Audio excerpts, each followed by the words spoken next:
Okay, you're gonna love this. All right, I'm back. Sorry. Look, I have to put it in front of my head. Take two. Oh my God, this Hollywood crap is so ridiculous. Okay, here we go. Officially.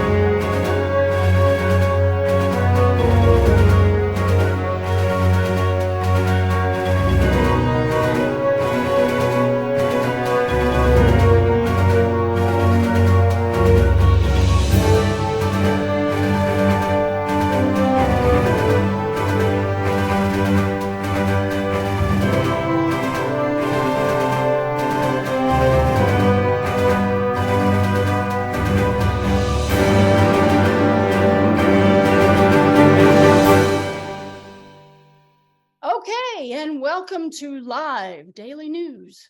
Sometimes it's not daily, sometimes it's not weekly or monthly or yearly.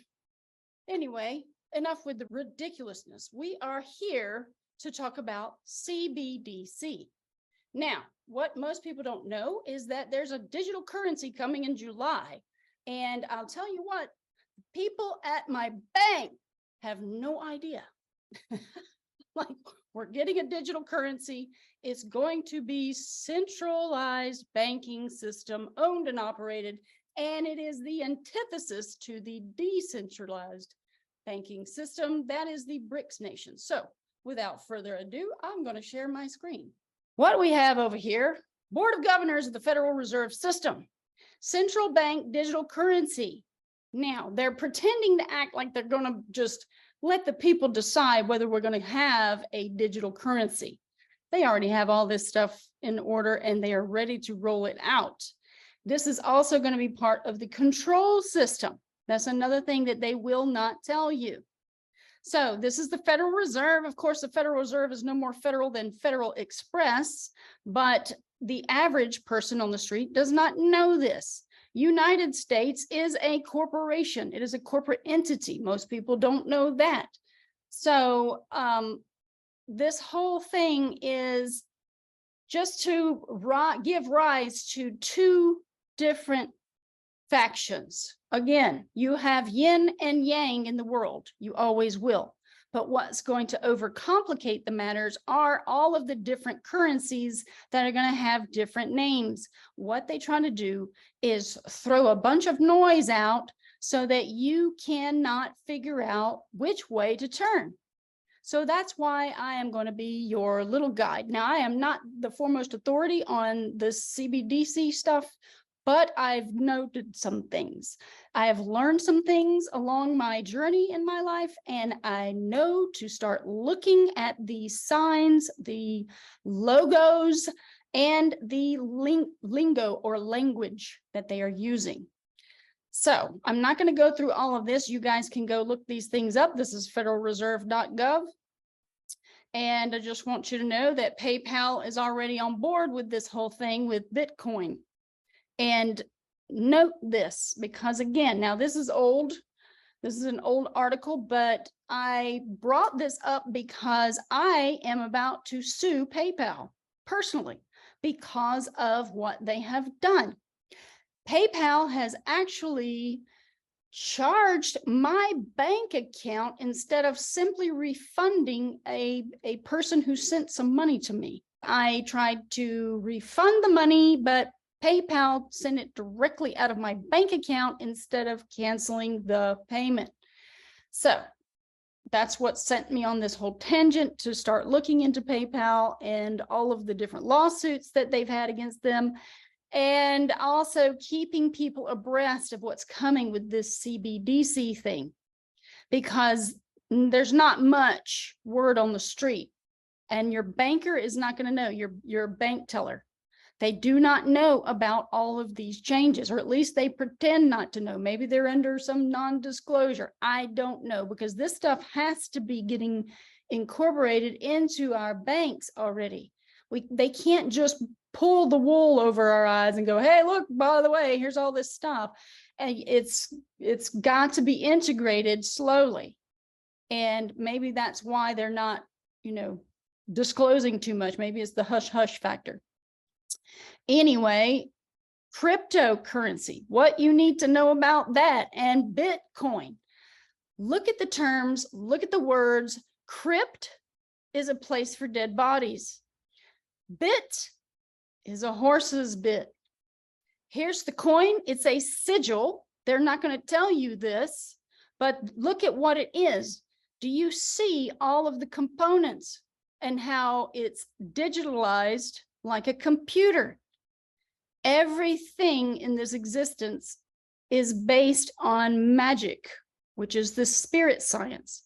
So what they're doing is they are creating and filtering the energy, your energy, my energy, the loosh, and all of this through the ethers to suck it into one direction, as you can see. And with all these sigils, once you gain some eyes to see, you can start learning about all of this different information about the things that you see, the terms that they're using. This is a number 3 here too. Now, I have not sat and really studied this Bitcoin per se, as I just pulled this image up to try to show you what they are doing. You can see all of the digital information here, just like the little components inside your computer. I'm sure that all of it is tied to whatever magic has been put into this.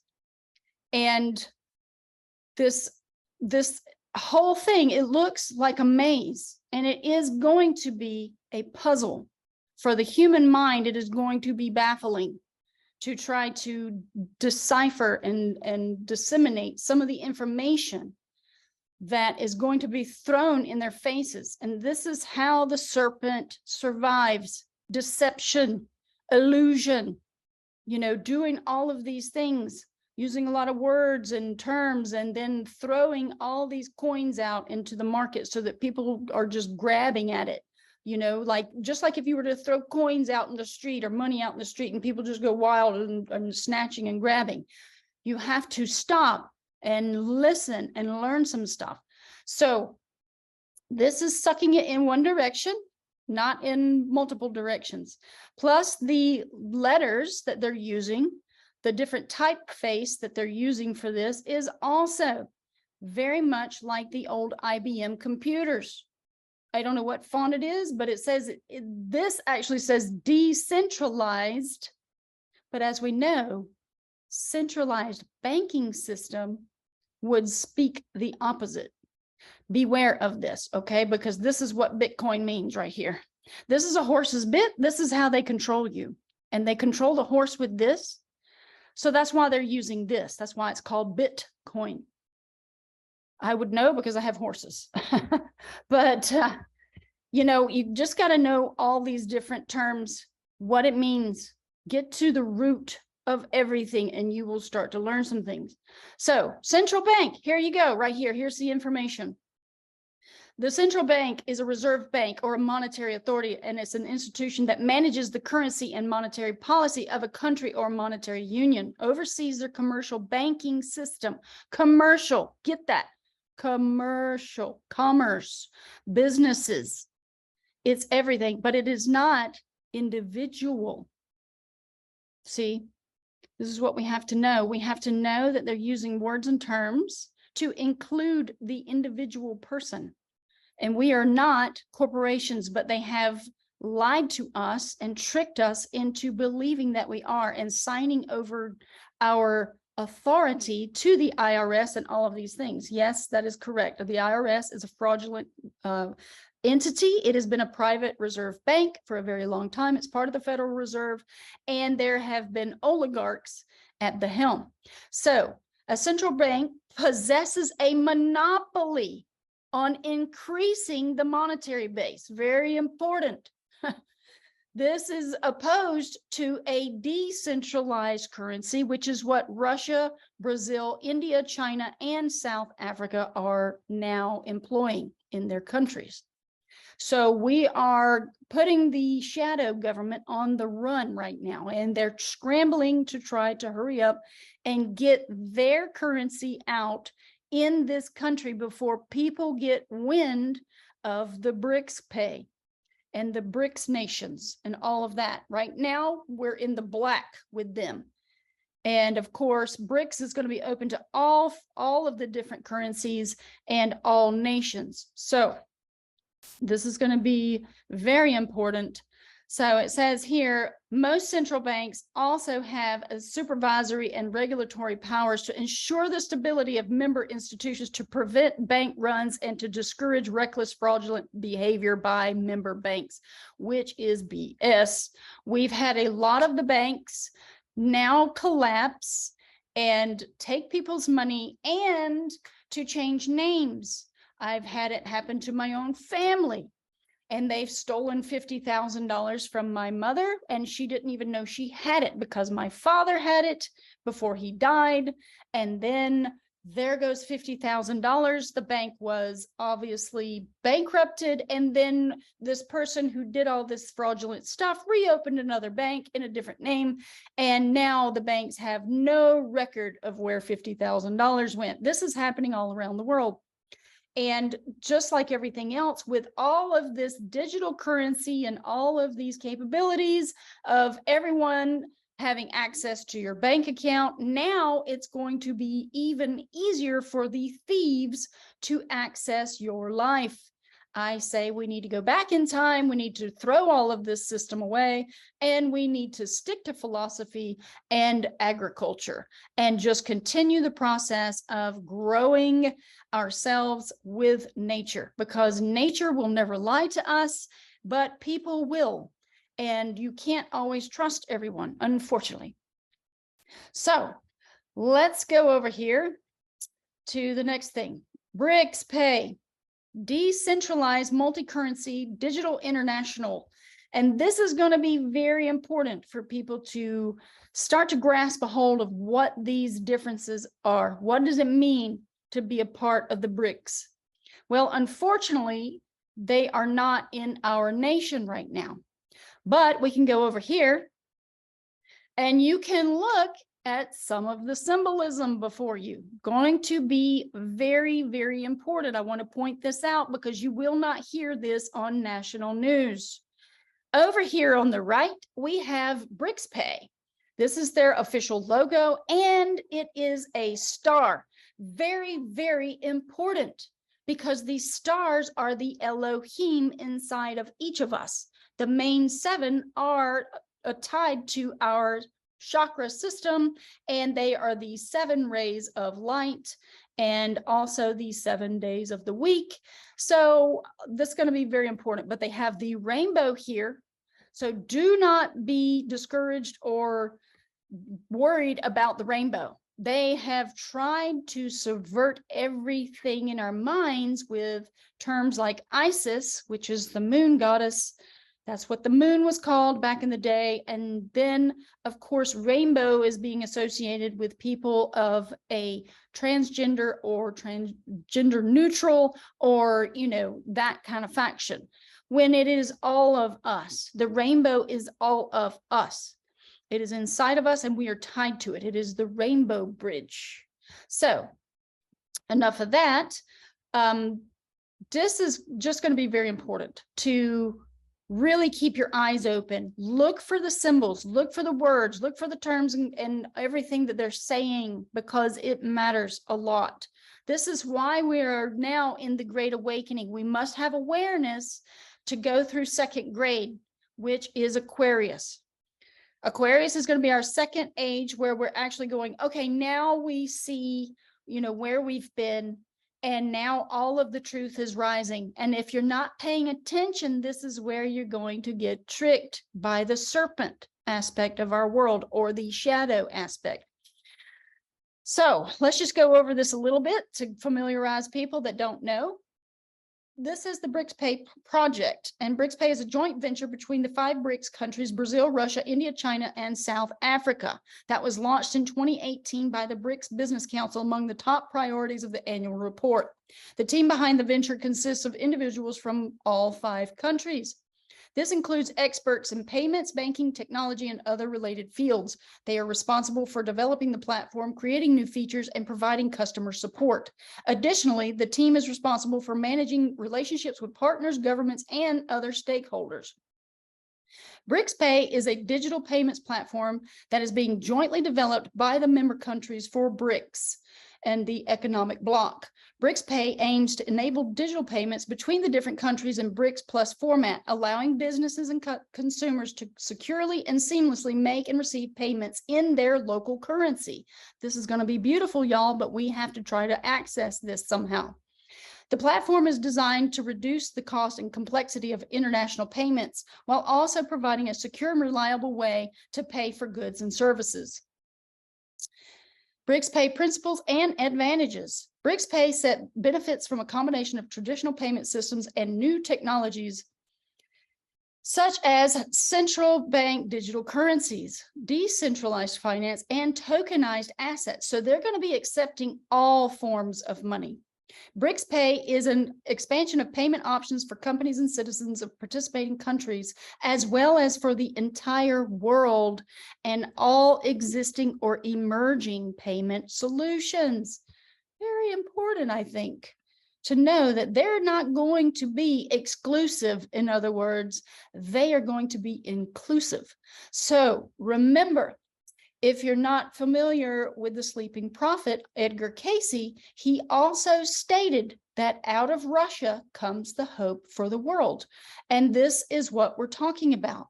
Russia has been pushing against the centralized banking system and the corrupt government system that has been taking over all of the governments around the world. They go around with our military exacting their might, and taking over. They overthrow the people in power, they kill them, or they just, get them out, and then they take over and put people in their place who are on board with all the corruption. They are pirates and thieves. They are the pirates of the Caribbean. This is where this whole notion comes from with the Federal Reserve and all this. So if you haven't read the book, A Creature from Jekyll Island, then I do recommend finding it online or finding the book itself. I have not actually read it, but I've heard a lot of people that have read it, and they say that it's basically all of the information that the population needs to know about how the fraud was enacted upon the American people. And, I was wondering why the American people did not uprise and have an outcry when they took away the gold standard. That would have been like one of the first things that I would think that people would rise up for. Hey, where's our gold going? And nobody cares. Because why? Because people don't want to fight. So it's very easy to rob us and to take over our world, which is what's happened. Now we got to take the power back. So there's a lot of different factions out here of people who are coming together to hack and cut away at this beast that has risen all around us. And they are trying to tie us into their beast system, which is a reference to us because we are the beasts of burden. People don't look in the mirror and say, why do they call it the beast system? Oh, well, because it's us. We are the slaves, and they want us under their control. So we have to be the ones that go, no, you're not going to control me. That's why I want to push away from the whole system completely. Just trying to log in to this live stream was a challenge. Google is controlling everything. Google is tied to Zoom and to YouTube because it's all going into a one world government at some point. But fortunately, with Russia planting seeds of change, along with some other nations, I do believe at the end of Capricorn, we shall break away from this whole tyranny thing that's happening right now. So as you can see, these are the different offers that they have. It's decentralization. This is going to be one of their policies. And obviously justice, we need a lot of justice. Interoperability, inclusiveness, responsibility, efficiency, security, transparency, sustainability. And then this is how it works in retail. You can watch the video. The project structure, here it is. They're going to have different coins that are out there, I guess, for each nation. They're going to have their own monetary coin, basically. And I'm sure this over here, you know, in the United States, we will have something kind of similar, but it's going to trick people. And this is why I'm saying 2 foundations for the age of Aquarius, 2. We have the 2 ankles. They are going to be 2 foundational columns. We were at the feet of Pisces, where we're floundering, 2 flounders, and they're floundering around going, okay, I'm going to follow because I believe. So they're flat and they're not rising. This is the spirit of the human, basically. Now we're going up to the ankles. What are the ankles? They're attached to the feet, right? So now we're going to have these 2 foundational columns for the world to go by. This is the energy of the age of Aquarius. We're incorporating ideas. This digital currency is no more than air. It's an idea and a concept, and it's something that we're going to utilize as a tool. But the 2 foundations are going to be separate from each other. And at the end of the age of Aquarius is when everything comes to a head. It's like now we're going up the shins to just below the knee for the age of Aquarius. And at the end of the age is when there's going to be 2 knots, you know, where the knees are. But they're also joints. So they're going to be like moving. And then for the age of Capricorn, we're going to be going up the thighs. And going up the thighs means, okay, we're gaining power, but there's still 2 foundations. And at the end of Capricorn is when they merge together. And I still say that Capricorn is going to be rise of the hybrids. We're going to see all these goat men and all these horsemen and all this other weird stuff that they're creating again. Because we just go round and round the wheel of time. And it's just going to keep happening. It's just a repeat, rinse and repeat cycle.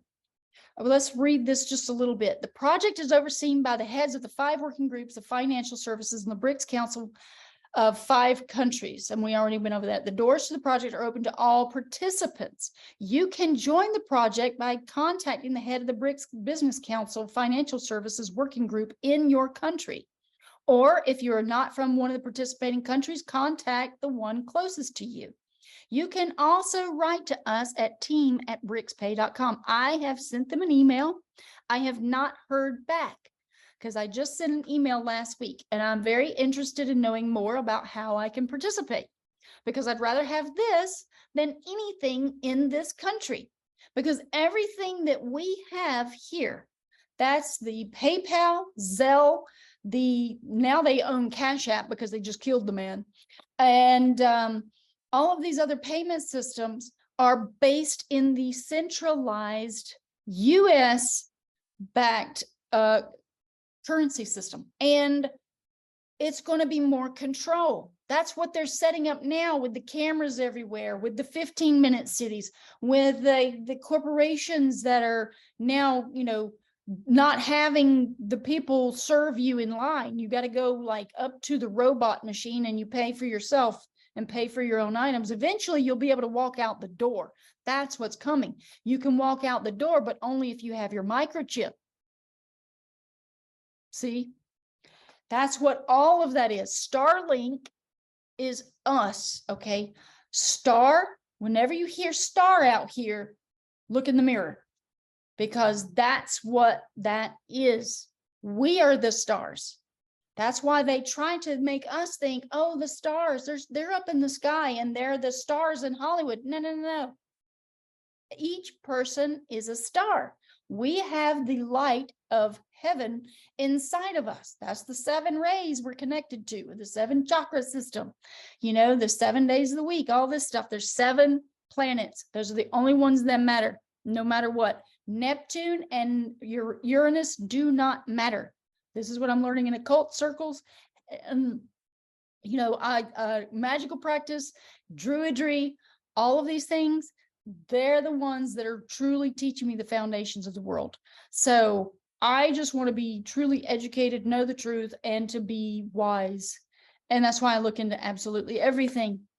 So I suggest getting in touch with these BRICS Pay people and educating yourself a little more about what is happening here, because it is going to be imperative that we stay on board with whatever is going to be more beneficial for all humanity. And as long as they allow something in this country with BRICS Pay, which they should, because if it's an app that you can just download, hey, you can just go and use them as your banking system, perhaps, and nobody can like sacrifice them, so to speak, because they created a new app. They'd have to go to the country and try to take them out. But somehow these people are avoiding this darkness, overlay that tries to kick them out of the game, because this is nothing more than a simulation that we're in. Yeah. So, all right, let's see what else we got for you. Well, listen, so this whole thing about the artificial intelligence and the coming currencies and putting all of our consciousness into this dark technology, it's going to bring about a change after about 1,000 years.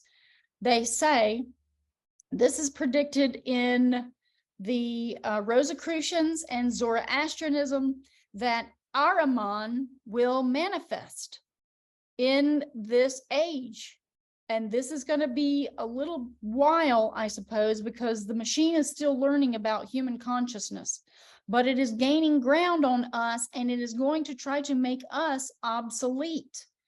We can never be obsolete because our soul is eternal, but it is a challenge for our experience here to face off with the evils, just like in the movies. In the movies, they're telling us everything about the world we could ever imagine.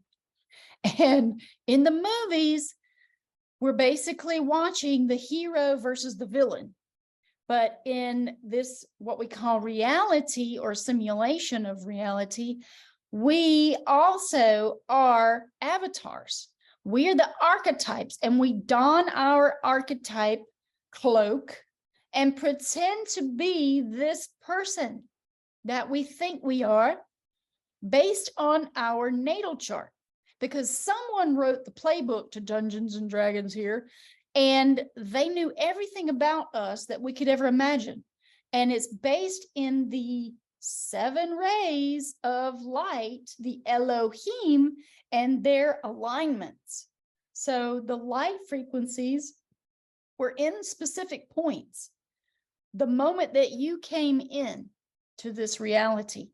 And that created your personality. Now, who would know this? Who would live long enough to be able to write a playbook of our story? Well, whoever created this construct that we call Earth, obviously, was some sort of mastermind. And I believe that it was more than one entity, but there is, the foundations of the story that in the beginning there was the word. What they're implying is that there was a sound frequency. The sound frequency created light, but it also created shadow. And this is where you get that concept of the yin and yang. And then from that, you got fire and air principle, which is the yang. And then you got yin, which was earth and water. And from those 4 substances came all other substances that you see around you. Yes, absolutely everything created those things that are everywhere. So the light is creating absolutely everything in our existence. And if you go into science and you do your little homework on researching what they have to say about atoms, about how atoms really don't touch. So what does it mean? Well, they said, looks like we're in a hologram. Yes, because it's light. Light has sound. And the sound is the foundation. This is what we're learning about solfeggio frequencies and, the words.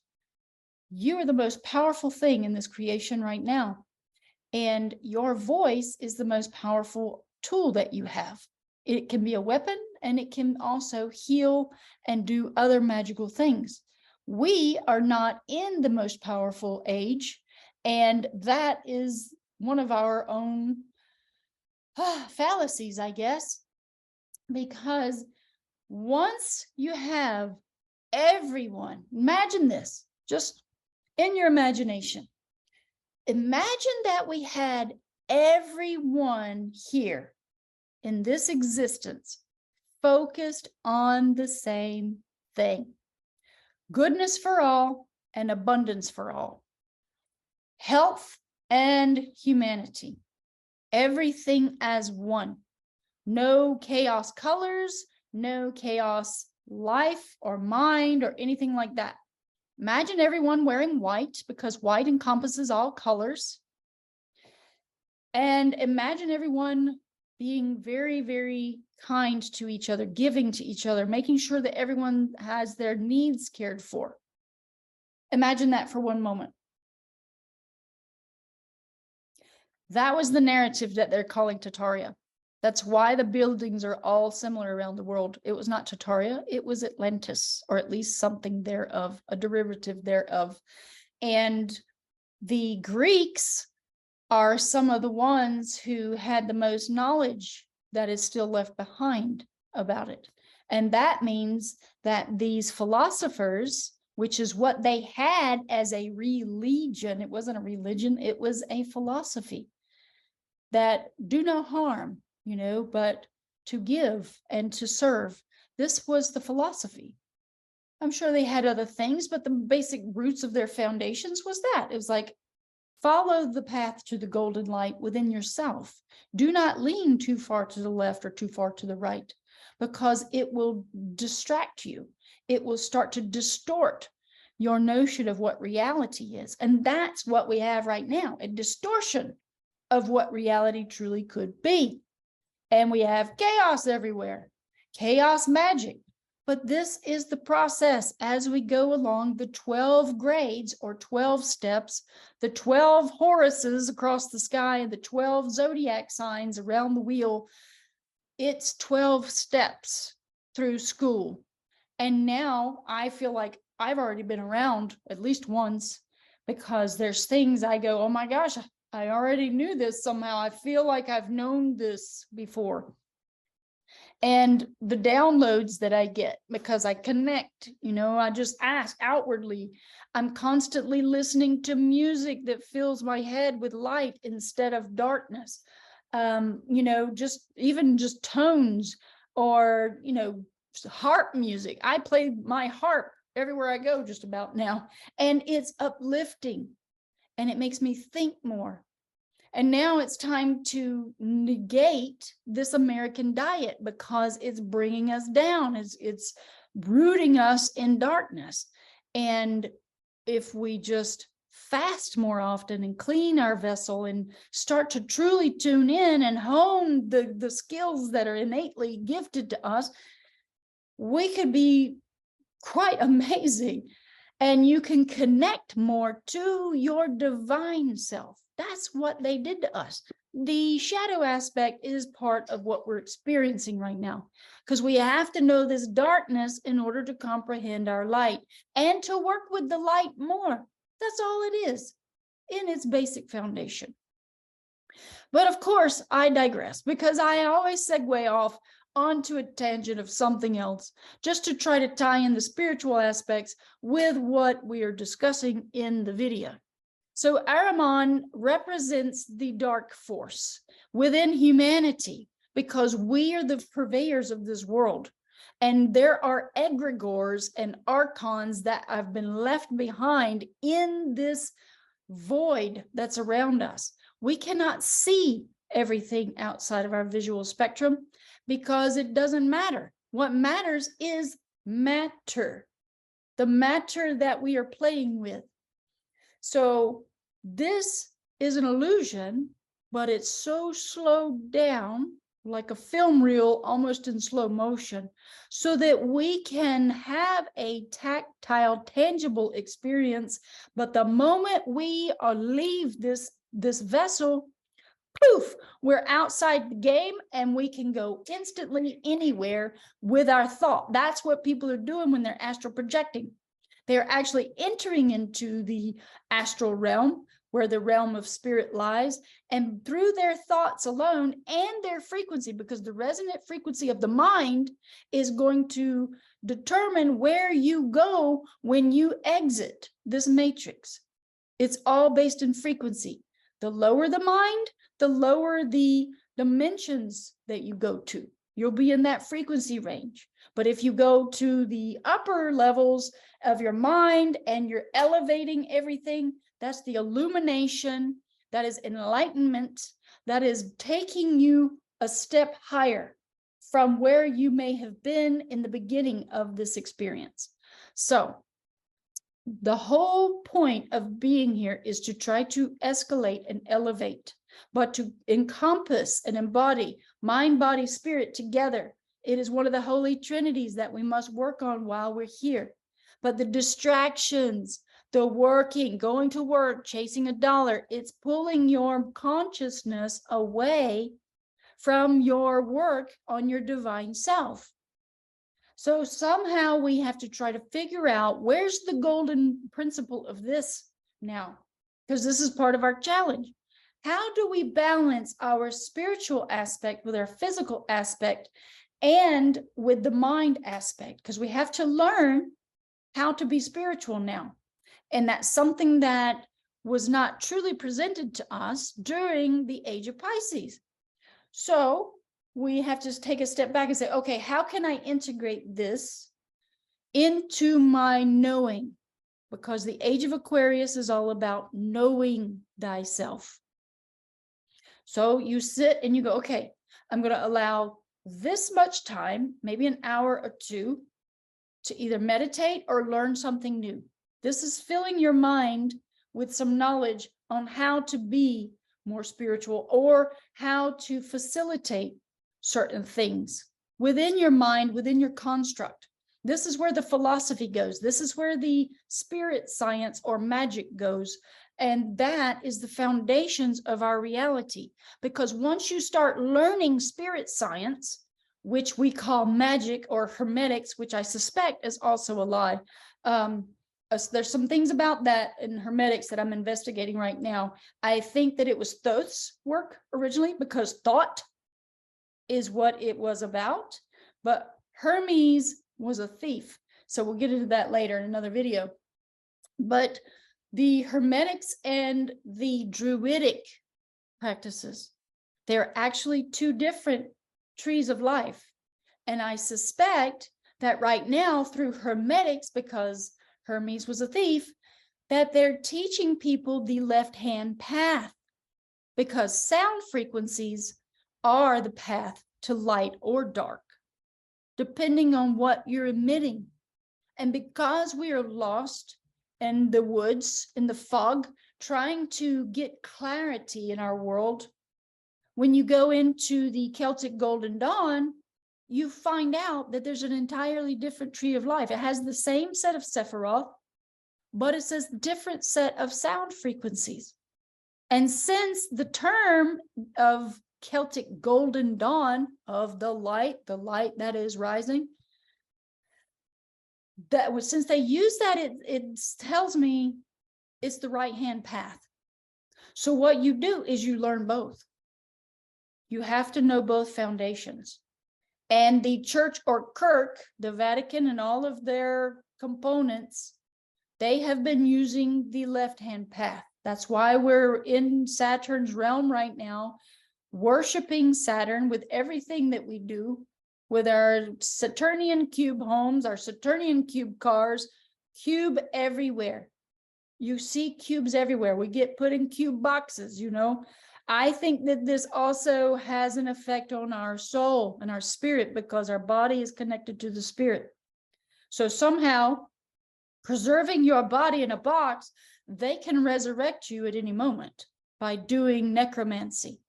So they can go and extract your body from that box that you put yourself in and say, okay, we're going to perform this because we need this information from this person.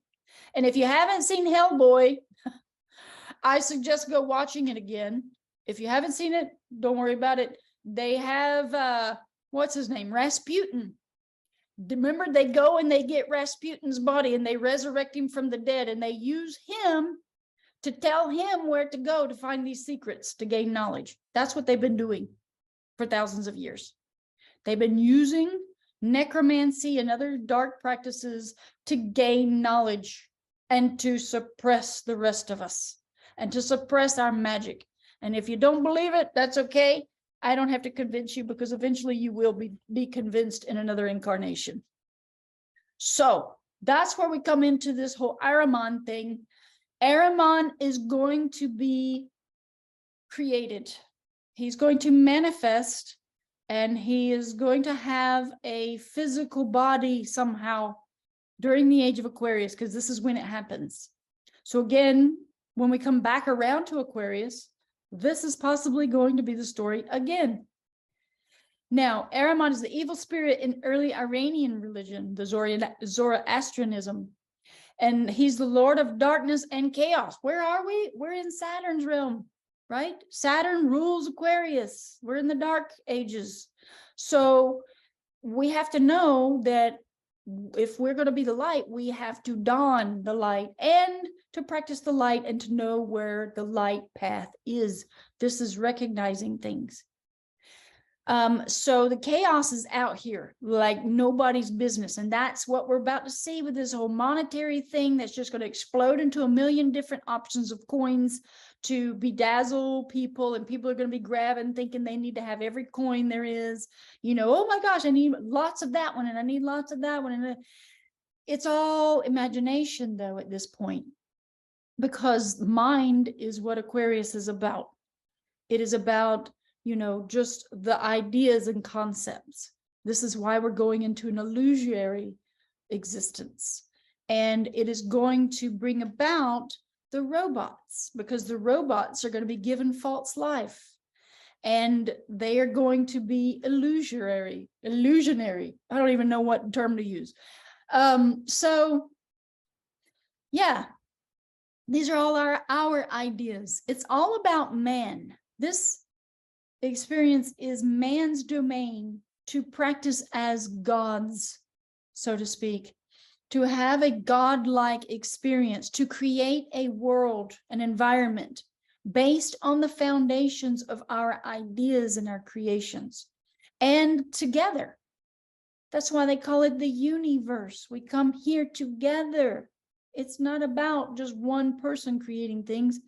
It's about a group of consciousnesses that can come together with concepts and ideas and bring them into fruition. That's why I want to find the people of the world who are willing to go back to the old ways, because I am rooted in my spirit to the old ways, because you cannot be lied to by nature. Nature's not going to lie. But as you can see, this faction, whether it be some other being or just the human condition that is creating this psychopathic belief that everyone needs to be controlled through the artificial means by employing it in the food and creating fake food and all of these other things. What is that going to do? I mean, it's all a lie, right? So it's just more men creating a story, just like NASA and the lies of the story of NASA, the deceiver. Yes, and NASA has been called out recently about their lies and about creating things in a Hollywood set environment, basically. So that story is growing. So the seed has been planted. I'm glad to hear that, because we need to throw that out the window. Everything that they have been trying to illusion on people's minds.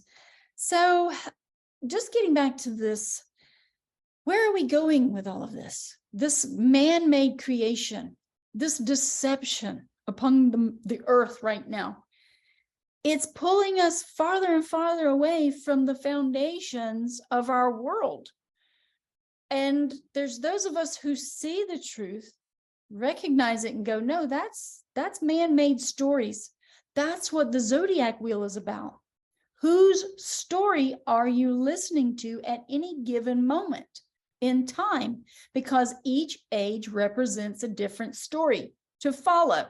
And there's always going to be someone who creates the story. So I say, in my own philosophy and my foundations, I say we need to go backwards in time, find the foundations of what the wise men of old were going by, all of the philosophies and the ways of living, the alchemy, because alchemy is tied to spirit science, and the philosophy is not a religion, it's a foundation. These are the things that I feel are very necessary to truly root yourself in the truth and to be wise. And so that's my path. And I know everybody has their path. You know, the souls want to just experience new things. So, hey, go play the game, you know, because that's all this truly is. I want to become adept in my higher incarnations after, you know, they say it takes thousands and thousands of years of just coming back until you can actually latch on to information that allows you to learn how to hold on to your knowledge as you pass through the gates of life into the afterlife. And that was what Egypt was about, but it wasn't Egypt, it was Kemet. Remember that, very important. We're going to go over all that in another video because it ties into he gypped them. And I believe that one of those people who gypped them was Hermes. And that's why he has wings on his feet. That's why he is the god of merchants and thieves, because he was a swindler. And he tricked the gods. They weren't gods, they were just really big humans or humanoid giants and stuff. He tricked his own brethren and gave the knowledge or obtained it, stole it from Thoth or Thought, and gave it to the thieves. This is what I suspect, but I've got to do some more digging. A lot of information. It's gonna shake the foundations of everything. I don't know if anybody else that's talking about the tricks of Hermes. Hermes sounds exactly like Loki, y'all. That's all I got to say. Okay, Angre Manu. This is also Ahriman. Know this. We're obviously going to have a different name for this entity as he manifests in our reality, as the artificial intelligence is what has been speculated out here by Dark Journalist channel on YouTube. And I do believe it because it's all in Rudolf Steiner's work about Ahriman. And you can listen to Rudolf Steiner on YouTube and his videos about Ahriman. He goes into lectures about that, but it's actually someone who's reading from Steiner's works. So, but apparently the Rosicrucians were holding the foundational knowledge of truth for the world, for when people truly come back to philosophy and to the science of spirit, which is magical practice, which is basically hermetics and all of that. But I believe that you need to walk both paths. You need to have both feet, in one path of hermetics and one into the druidic golden dawn, in order to comprehend that there are two trees of life. And the sound frequencies are going to be the most important aspect to recognize that that is where the power is coming from. One is from the light and one is from the shadow. Okay, so the antithesis to Angre Manu is Ahura Mazda, or Ormuzd. So Angre Manu is Ahriman, and he is known as Angre Manu, the evil spirit or dark spirit, exists in opposition to Spenta Manu, or good spirit or bright spirit. But that's also going to be an aspect of ourselves. As we emanate these energies, we will embody these types of spirits. So, you know, there's going to be people that are tied to the Borg, and they are going to embody the spirit of this Ahriman. And it's going to be attached to them through the mind. So it's going to be just like the Matrix, where Mr. Smith can travel through anyone and then attack people. This is what we're looking at in the future. That's why it's so important right now to warn your kids. Your kids are the future. It's time to start truly educating them. You know, I know that everybody's giving their kids cell phones and all of these different video games and all this stuff. That is only candy to get them addicted to this machine. If you truly care about them and you care about the future of humanity, try to educate them on what this machine actually does. I would say get them interested and involved in things of nature and the natural world. If they become more physical, then they're less dependent on this artificial system. There's not going to be many kids that are out there learning the foundations of our reality. You know, we already see we're losing an entire generation to this technology. They're not interested in doing agriculture. They're not interested in the natural world. They're not interested in learning about the animals and actually going to learn how to care for them. But hey, while they're in school, put them in these aftercare programs where they actually go and learn. They have the FFA out where I live, and you know, they still have Girl Scouts, I think, and Boy Scouts and stuff like that. Hey, get them involved in something else to try to give them an option, is what I say. You know, this is my suggestion. I can't force anybody to do anything, but if it was my kids, it'd be like, oh no, limit the time on all this social media and all this, you know, junk with the technology, and make them have more reality time. That would be foundational. Skills, life skills are necessary, and we're losing an entire generation because they don't have life skills. This is a problem. I know it's easy for the machine to babysit your kids, but oh my gosh, it's so important right now because this is the future. I mean, you can look at all of this stuff and know the future.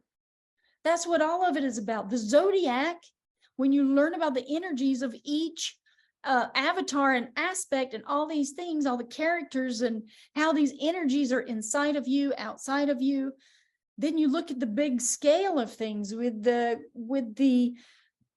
great wheel of time that traverses around the clock, and you go, oh my gosh, you can basically predict the future. That's what these people were doing. These people of the old world knew the foundations of reality. They knew we were going to go through wars in Aries, because Aries has the pyramid fire sign, you know, for the platonic solid is the pyramid. And I believe it's ruled by Mars, either Taurus or Aries. One of them was ruled by Mars. I don't have my chart in front of me, and I'm still learning this stuff, guys. So I'm not adept at any of this. I'm just suggesting, I'm throwing all this stuff out there because I see it in a specific way, and it just goes click, click, click. And then I can hand it over to you and go, oh my gosh, this is what I found. So, and it's just stuff to consider. You know, I'm not a soothsayer or anything, and I'm certainly not a guru. But in my not my last life, but one of my lives, apparently I was a seeress, and all I know, it's really scary, odd, and eerie how good I am with the tarot cards. So I may be offering that as a service because I got to figure something out. I got to figure out some way to make money around here because I don't like money. So I actually manifest not having it lately. Because I'm like, oh my gosh, I don't want to do that. You know, I don't like the system. I don't like the control. I don't like anything. You know, I'm so mad at PayPal right now. And it's just exhausting. That's all I got to say. It's exhausting. And all I want to do is step through some sort of time portal and go to the old world where it was beautiful with all of that Greco architecture. I'm not even going to say Roman. The Romes roamed around the world fighting wars, overthrowing governments, taking people into their military, and then forcing beliefs on people. They were the people who pervade the whole thing with the Vatican, the church, the Kirk, the Circe, Mother Circe, Pharmakia, all this stuff. Yeah, we're still fighting Rome, y'all. Y'all have no idea, but it changes, it morphs, and it seems like it's this country or that country. No, it's Rome. They roamed around the world and conquered the world, and they went under the governments and donned on these suits to make them look like sheep. And it's all lies. So we just have to point the finger. All right. Sorry, I'm rambling again. You'll have to stop me. Okay, so here we go. Ahura Mazda became the one true God. And this is all about their whole battle. Let's just back it up. In the early polytheistic, now there are many gods, just so you know. There's not just one, there's many. And this was in all of the different religions because they understood the foundations of our reality. How it takes these 7 Elohim, which the Elohim are considered gods. And then you have other Elohim, I'm sure, that are not in our visual spectrum. But the 7 Elohim are Mars, Jupiter. This is going up the chakras, starting with the base root chakra. Mars is red for a reason. It's the root. Then you go to Jupiter. Jupiter's the belly button. That's the sacral chakra. This is because you can see NASA's lies. They put a belly button on Jupiter, on the planet, just as a ha-ha, poke you in the eye kind of thing. Then you have the solar plexus, and it's yellow. And Jupiter was orange, by the way. So you have solar plexus, which is yellow or gold. And think of it like this. Your ribs are rays, sun rays around the gold. That's right, the light of the sun, ribs. Then you go up to Venus, which is the heart. It's green, heart chakra. Then you have throat chakra, which is moon, to elicit the mood, whatever mood you're feeling, moon. And then you go mind, which is Mercury, which is moon and sun combined. That's why you have solar plexus and you have the heart, but then you have the moon. Heart is earth, remember that. Sun and moon, and then heart, which is earth, which is green. And then, you know, Mercury, the symbol has the moon and the sun and Venus symbol. And then you have Saturn. Saturn is Lord of the rings. The ring is a crown because all the other ones are within his dominion. What is Saturn? It is the aspect of the shadow. It is the aspect where the spirits are. It is the hidden. It is darkness. It is black. All things black, of shade, shadow, all these things. So Saturn is the father of all of the others, but we're supposed to follow the light of the golden rays of the sun. To become gold is the transmutation of your mind, body, spirit into the golden light of the sun, so that you can then ascend to more enlightened realms that you cannot see because they're not in our visual spectrum. This is how practical it is. They are on a higher sound frequency. This is where the world of Ek comes in, where they talk about the other realms that are above us. It just keeps going, y'all. It's a never-ending story. You can spiral downwards into the deepest depths of hell and even below in Jerusalem, the demon star, or you can try to ascend to the lofty realms beyond that whole plane of Ek, you know, going into these other places. And even Thoth, in the reading of the Emerald Tablets of Thoth, whether it's real or not, it felt like really resonant with my energy. I was like, oh my gosh, he explains that you will ascend to higher realms and you can astral project and go all around to different places and different realms of creation and see these other timelines, these other places, these other realities where people are on higher levels. But then if you try to go beyond the barrier that keeps you from actually going to the higher grades, there will be these sound entities or something that comes after you. He calls them the hounds of the barrier. And it's like a misty realm where, you know, you got to know the right codes and keys. And if you don't know the stuff to go to the next level, you can get in some trouble and they will grab your soul and hold you hostage for some amount of time. I don't know, but it's very interesting. And I do believe that there are all these other places and that some spirits try to go through the barrier, but they don't make it. but not until you've gained enough light can you go. And that's what this whole process is, the Illuminati, oh, they're the enlightened ones. No, no, no, no. I do believe at some point that you have to play that role of darkness. I do, because you have to know the dark and the light together. But I do believe too that a lot of humans have been tricked into thinking that they're illuminated when they're actually being used as a tool. And that's what the purveyors of the last golden age were trying to warn people about. That's why they say, walk the middle pillar, don't lean too far left and don't lean too far right. And so Aristotle's principle was to walk the path of the golden mean, or the golden principle. I think it's important. Okay, so here we go. We were talking about Ahura Mazda was the king of the gods and creator of the world, and Engra Mainyu, or Ahriman, lord of the legions of demons, his opponent. After the reforms of Zoroaster, resulting in the monotheistic religion of Zoroastrianism, Ahura Mazda became the one true God, and all the other deities, emanations, and avatars of his power, but Ahriman remained the source and embodiment of evil. So Zoroastrianism replaced the early belief system and was adopted by the Achaemenid Empire.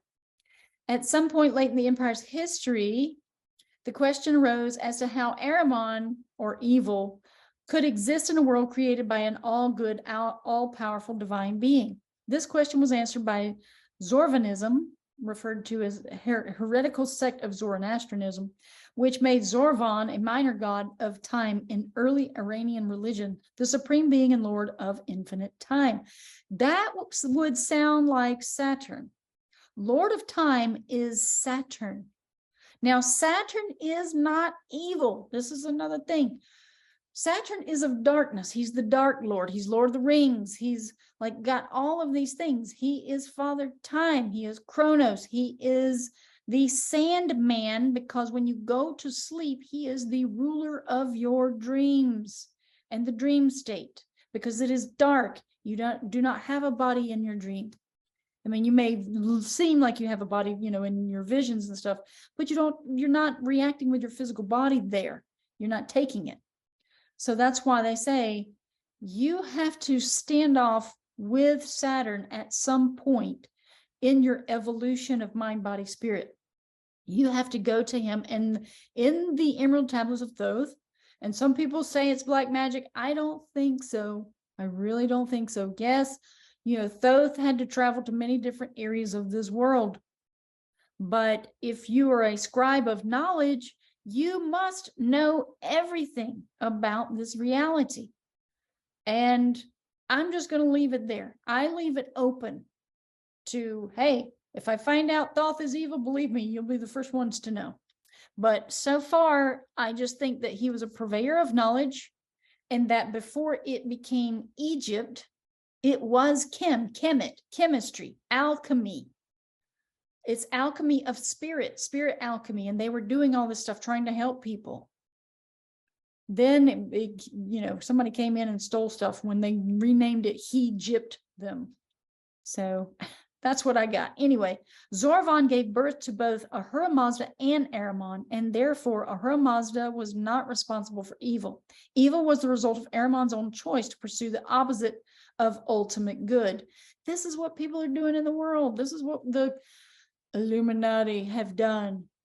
They just choose. People choose the darkness, whether it's influence from spirits or not. When you got to know yourself fully to know whether you're being influenced by spirits.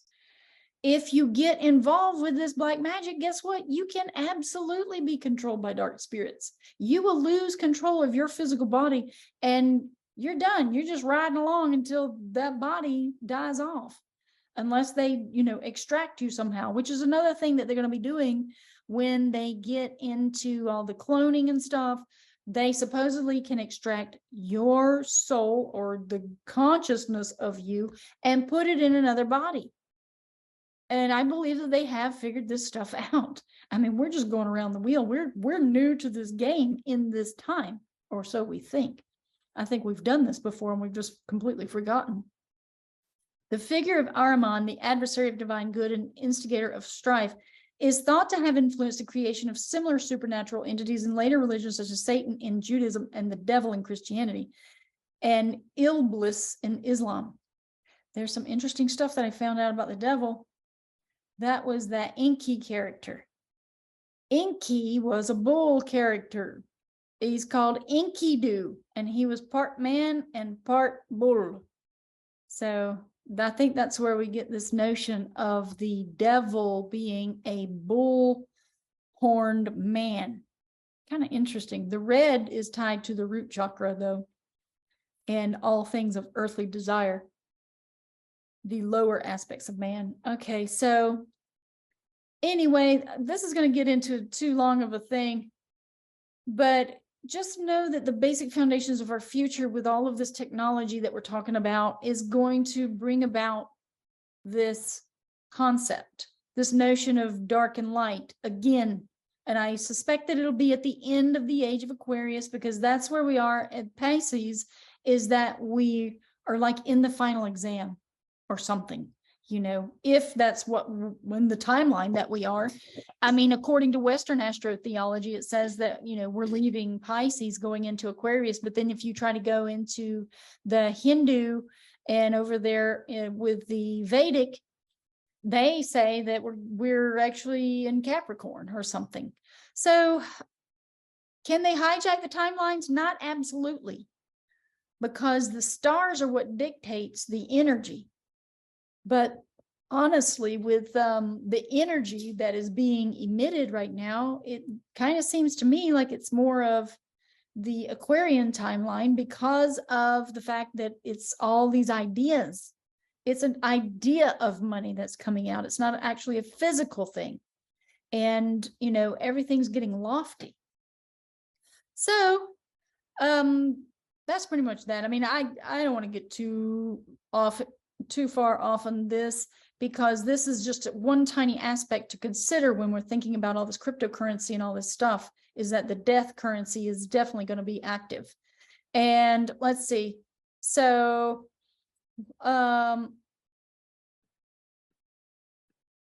getting back into some of the BRICS pay stuff, I did want to come into this. So this is Reuters.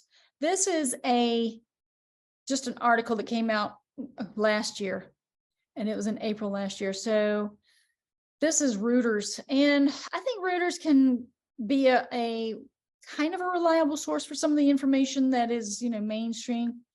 So it says that Russia was hit by the Western sanctions and has called on the BRICS group of emerging economies to extend the use of national currencies and integrate payment systems, the finance ministry said. Sanctions have cut Russia off from the global finance system and from nearly half of its gold and foreign exchange reserves, which stood at 606 billion. And that was last year. So now I think they're doing okay, but so they had a meeting with the BRICS, and of course we know what the countries are, that the global economic situation have worsened substantially due to the sanctions. And of course the US is balking, because they're trying to thwart what these other countries are doing, and the US is going to lose. Where does Trump stand in all this? I don't know. I mean, people are saying that Trump is still president. I don't have proof of that, but I do know that there's some weird, shady stuff going on with this Biden character with their rubber mask and different, facial features and all this stuff. We're being told a lie in this country. And I believe that the serpent has a really good hold on the information, mostly in this nation. And that the fact that the people are blindly following whatever they're told. They're blindly still going after the IRS, like, going and doing the daily droning of going to work and making $1 and following the IRS, paying the taxes, doing all this stuff. People are blindly just moving along with that. And it's a lie. And I've been saying it since the day I was born. When I came across some of this information, I inherently knew that there was something not right about this whole IRS thing. I'm like, that's a lie. So what did I do? I didn't file taxes. That's right. I just said that publicly. And I still haven't to this day. And I still won't even in the future. I won't. I don't care. I don't care about any of it. I won't do it, and you can't make me, is what I say. I don't own nothing, so therefore, everything's bank owned. And if you think you own your car, you don't. The state owns your car. That's why it's got a state title. The state owns it. The state owns everything we have. That's why I say take everything. You can't hurt me if you take everything, because I can just, hey, I might be happier the way I see it. I've actually detoxed my mind to know this, that all of this material stuff is doing nothing but making us upset. We get upset when we lose our stuff or something breaks. We get upset when someone steals our things. It's like, if we didn't have it, what are they going to take? This is my philosophy. Please let me go back to the golden age with all those philosophers, because I'd just be like, hey, yes, we need a place to rest our bones, at night and take us good sleep and all this. We need food and we need lodging. We need clothing. This is all practical stuff, but that's base materials. And if we work together to start building this, guess where we'll be when we come around to the next golden age, which is thousands of years from now. But hey, if we do it now, that energy goes into the next incarnation, which would hopefully stick, with the thought of it. And then you take it to the next one, and the next one, the next one, you're just growing, growing, growing. And eventually the world becomes philosophical again. And that's where we are the seeds of change for thousands of years from now. It's our soul that knows these things. Okay, that's exciting. Okay, so these new sanctions are destroying the foundation of existing international monetary and financial system based on the US dollar.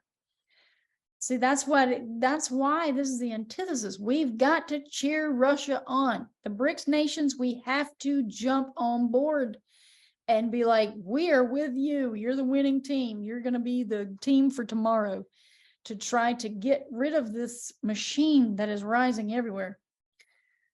So this pushes the need up to speed up the work in the following areas: use of national currencies for export-import operations, the integration of payment systems and cards, and our own financial messaging system, the creation of an independent BRICS rating agency. And this is what they've done. They've been working on this for years now. International payment cards, Visa, MasterCard suspended operations in Russia in early March, and Russia's biggest banks have lost access to the SWIFT banking system. That's the messaging system, because they're no longer on the SWIFT system. They don't need it. They've created their own. This is where we need to be. I want to be with them. Maybe I'll defect to Russia. Who knows? It's a little bit too cold for me. But if it's going to be better than what we have here, hey, sign me up. I'm just ready to get away from whatever's happening here. Russia set up its own banking messaging system known as SPFS as an alternative to SWIFT. Its own card payment system, Mir, began operating in 2015. They were part of Moscow's efforts to develop homegrown financial tools to mirror Western ones to protect the country in case penalties against Moscow were broadened. The finance ministry said BRICS ministers have confirmed the importance of cooperation in efforts to stabilize the current economic situation. The current crisis is man-made, it sure is, and the BRICS countries have all necessary tools to mitigate its consequences for their economies and the global economy as a whole. That's what I'm saying. This whole dynamic that we've experienced for so long now, with the gas prices going through the roof, with the mortgage prices rising and the interest rates rising and the mortgage insurance rising and all the cost of food and living, everything's rising. Do you see how they can control us here? And they've got a real good grip right now. But the more we chop away at the foundations of their lies, and this is what I'm saying, I'm a part of so many different groups that are actually working together to make things happen. There's people who are working on obtaining their sovereignty. There's people that are working on this whole system with the financial thing. There's people who are working back in the background of our government, trying to hack away and restore the government in different counties across the nation. There's different states that have their counties that have already reclaimed the rights and everything that are there, reestablishing the constitutional rights. And It's happening all around the world, but we need more people to join the battle. And this is what I'm saying, like, join a cause and jump in, dive into different things. I'm kind of like a concierge, so I'm connected to all these different groups. I'm connected to different people doing healing modalities, people who are learning about the frequency machines and all of this. I am just like, okay, I want to know about everything that's going on. So that way, when something breaks through and somebody says this, come to this, then I can announce it on my channel and be like, hey, look at what I found. Come here. So I feel like I'm just a spiritual concierge to say, hey, where would you like to go today? What do you want to know? Just contact me and I will let you know what I know. Because there's so many things. I mean, we've had free energy technology in the 1700s. They took that away from our knowledge base and gave us a falsehood. Of course, this is what they're doing now with the children. They're indoctrinating children into their Borg system. The children will only know the Borg system. They won't know the foundations of reality and how to actually operate outside of the Borg system. So that, I mean, it's problem, reaction, solution constantly. This is Saturn's challenge. He's going to challenge you. He's the greatest challenger in your chart, in your natal chart, in your birth chart, your zodiac. So get to know Saturn, and then get to know and recognize Father Saturn, Chronos, time, and see, what you can do. How can you walk the middle pillar? What can you do to walk the golden mean, the golden principle, and balance your consciousness, your reactions, your expressions, your desires, all this stuff, just bringing it back home, bring it here, make your light more golden light, or the white light of what the sun is now, because the sun's kind of white now. It's not as gold as it used to be. At least even other people have observed this. So that is what I have to share right now. So what do we got in the chat going on? Anything?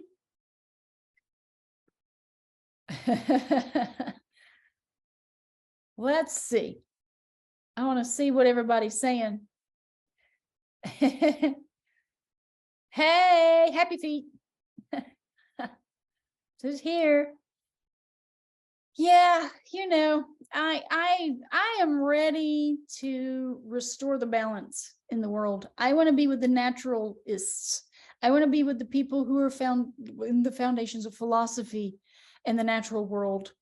It's where I feel most inclined to be, because this world, as it progresses farther into the future with technology and control and manipulation and destruction, I don't want to be a part of the destruction. I want to be a part of the life essence of everything. Let's help life grow. Let's help the plants grow. Let's help the trees and nature. Let's grow food together. But see, that's just it. We've got to have a foundation of people, community. This is where they come in and they subvert all of our words and terms. Communism means community. It's not an evil thing, but the shadow would make you believe this. So they use words to make us angry at a word, at a term, considering that a specific way of life. Community is communism. In a commune, of people who come together in like mind and like purpose and have philosophies as the rule of law, and foundations of, common law, which is man versus man if someone trespasses against someone else. That's what we're supposed to have right now, but we don't have it. We've got these statutes and regulations and codes from the corporate entity that is considered government. It's the US. Notice how they don't use the A anymore in USA. It's not the United States of America anymore. It's the United States Inc. Incorporated. It is a dead entity. So they killed it, which means I don't know if we even have United States, even after all of this, even when they get rid of the corporation. What's it going to be? Is somebody going to rename it? Just like what they did with Egypt and all of these other places that they've just marched around the world and renamed to their purpose. I was thinking about this the other day. Ireland is the land of ire. They renamed it. That's all they did. And then pain. You see how they did us? They gave us these words. It's leading us down a trail of where they've been to overthrow and overlay their history. Yeah, too many lies, too much stuff. Yes, everything's upside down. It is always going to be the antithesis. So the shadow can only emulate and replicate. It cannot create. So what does it do? It flips things on its head to distort what we know as reality. Yeah, England, that's right. So I guess it'd be like part of Albania or there was a game that I played on Commodore 64 back in the day. That'll tell you how old I am. And it used to use some words, names for England, and it was completely different. I don't even remember the name of the game, but it was interesting because it was like an RPG. So yeah, very interesting that we actually, not that long ago, were using some of the words. Yeah, the swastika. The swastika supposedly, all that is showing you is the spiraling motion of energies, the swastika. It's showing you the directional pull. It's either push or pull. And that will be determined by the spiraling energy, whether it's in a clockwise or counterclockwise fashion. So I had Star Fox 64. I gave all this stuff away recently. I was like, you know what? I'm just kidding. I gave them to a little kid, and the kid went nuts. They were old school stuff, and he didn't have all the new latest and greatest. So I was like, you know what? You can have my Atari.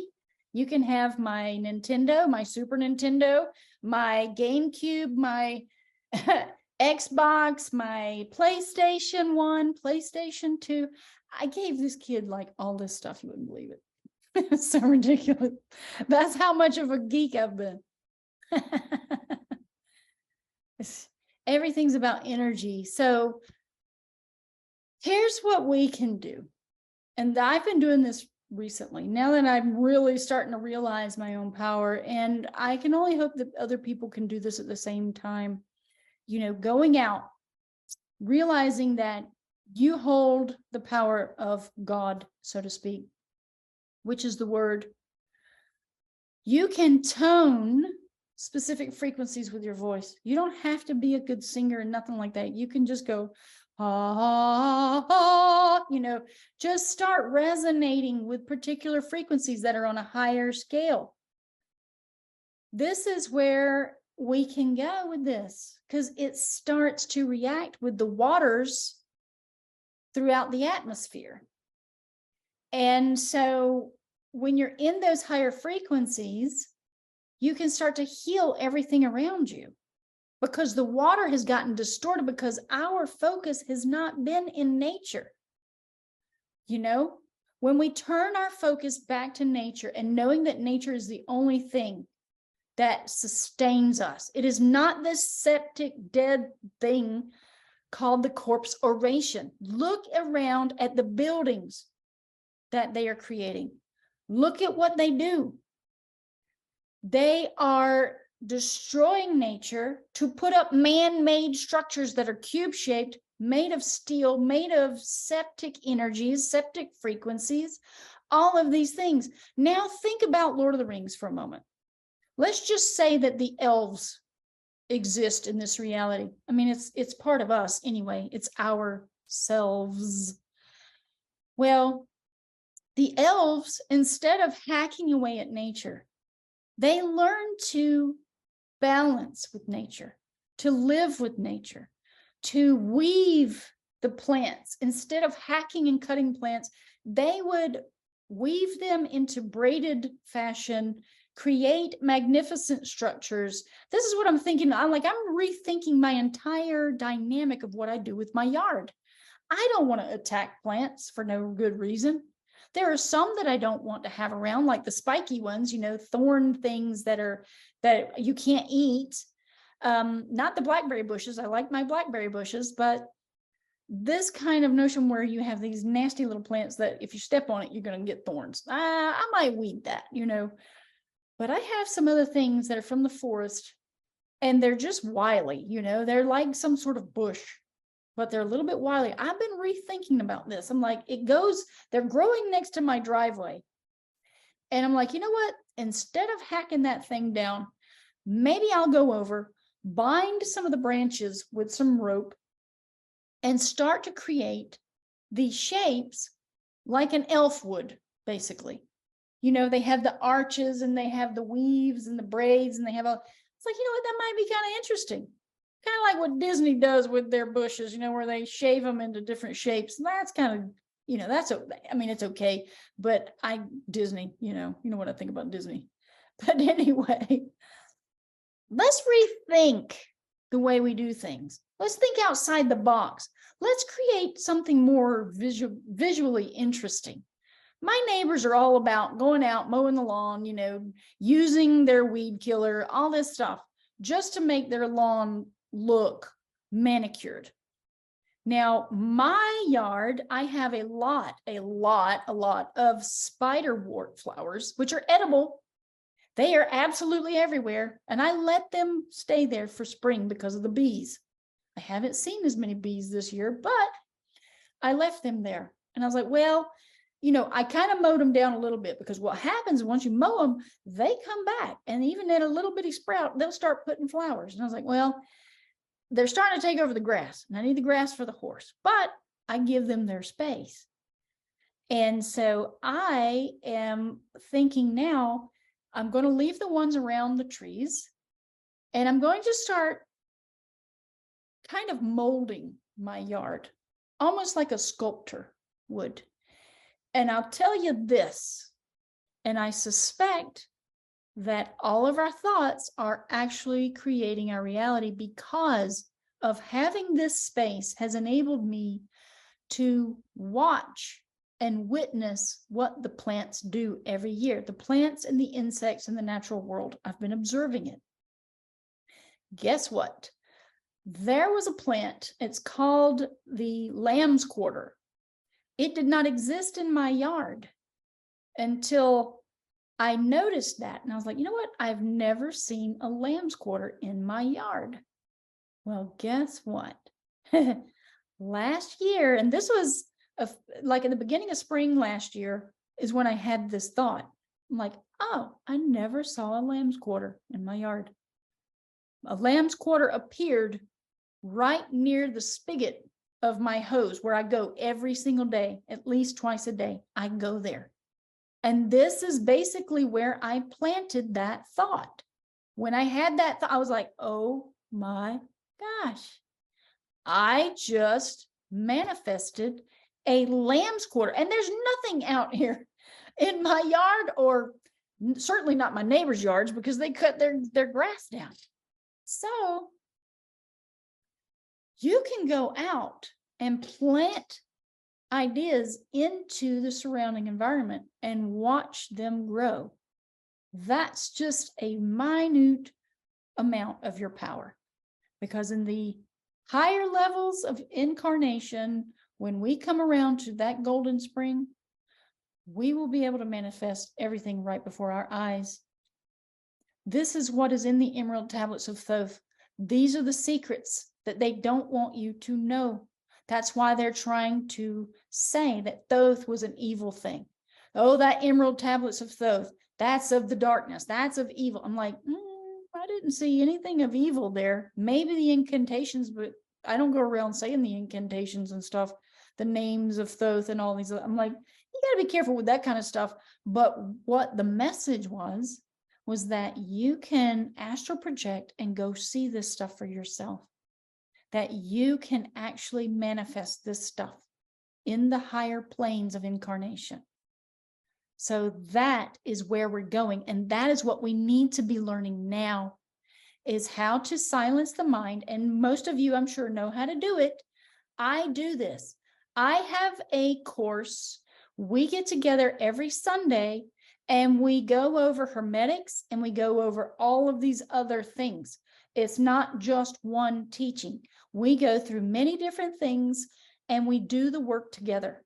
And my course is called Journey of Selfhood. Anyone can join. It's $15 a month. We meet 4 times a month, and it's on the 4 Sundays of the month at 6 p.m. Eastern Standard Time.